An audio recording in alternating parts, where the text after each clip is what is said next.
महाराष्ट्र राज्याच्या दुसऱ्या मंत्रिमंडळ बैठकीमध्ये मुख्यमंत्री माझी लाडकी बहीण या योजनेबद्दल काय चर्चा झाली, तसेच महाराष्ट्र राज्याच्या महिला व बाल विकास मंत्री यांनी पत्रकार परिषदेमध्ये काय सांगितले ते या व्हिडिओमध्ये बघा। मुख्यमंत्री दोन्ही उपमुख्यमंत्र्यांसोबत त्या संदर्भातली जी चर्चा आहे ती केल्यानंतर काही बाबी GR मध्ये जो शासन निर्णय आहे याच्यामध्ये कुठलाही बदल न करता त्याच जे निकष आहेत ते जे त्याच्यामध्ये आपण बाबी निश्चित केलेल्या आहेत त्यालाच अधीन राहून काही व्हेरिफिकेशनचा आम्ही एक कार्यपद्धत आम्ही केलेली आहे डिसाईड। त्याच्यामध्ये साधारणपणे आपला जो इन्कम टॅक्स आहे म्हणजे आपण 2.5 लाखापेक्षा कमी उत्पन्न असणाऱ्या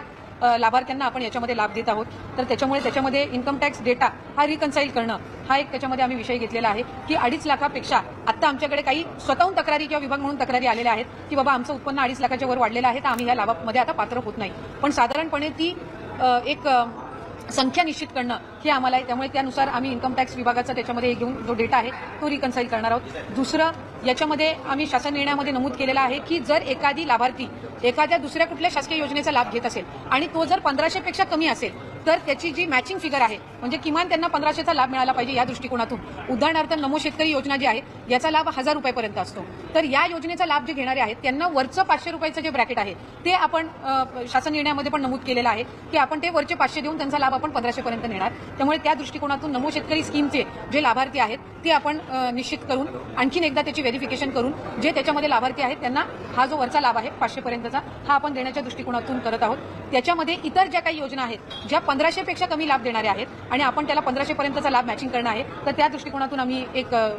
स्क्रुटिनी एक ड्राईव्ह करत आहोत। ज्यांचे 4 चाकी वाहनं आहेत आणि तरी सुद्धा ते या ठिकाणी लाभ घेत आहेत त्यांचा आपण ट्रान्सपोर्ट विभाग जो आहे परिवहन विभाग जो आहे त्यांच्या मदतीनं आपण तो एक डेटा त्या ठिकाणी क्रॉस व्हेरीफाय करत आहोत। ज्यांचं नावाचं मिसमॅच झालेलं आहे म्हणजे आधार कार्डवर नाव वेगळं आणि स्पेलिंग आणि त्यांचं बँकचं खातं जे आहे त्याच्यावर त्यांची स्पेलिंग ही वेगळी आहे ती एक क्रॉस व्हेरिफिकेशन आपण करत आहोत। आणि आम्ही केंद्र सरकारकडे किंवा आपल्या सेंट्रल गव्हर्नमेंटकडून आधारचं एक अप्रुव्हल आपल्याला लागतं EKYC साठी, तर ती एक आम्ही त्यांची परवानगी आल्यानंतर ती एक आम्ही सुरुवात करत आहोत। त्यामुळे या 5 बाबींवर आपण साधारणपणे जे आम्हाला कंप्लेंट आलेले आहेत, मग काही कंप्लेंट पालघरमधून आलेले आहेत, काही यवतमाळमधून आलेले आहेत, काही फलटण साताऱ्यामधून आलेले आहेत, काही वर्ध्यामधून आलेले आहेत, तर या ज्या साधारणपणे कंप्लेंट झालेल्या आहेत त्याच्या आधारे आपण या 5 बाबींवर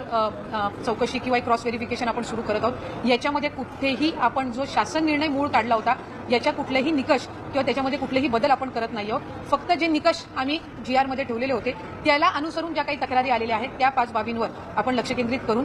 ही पुढची जी काही व्हेरिफिकेशनची पद्धत आहे ती आपण करत आहोत।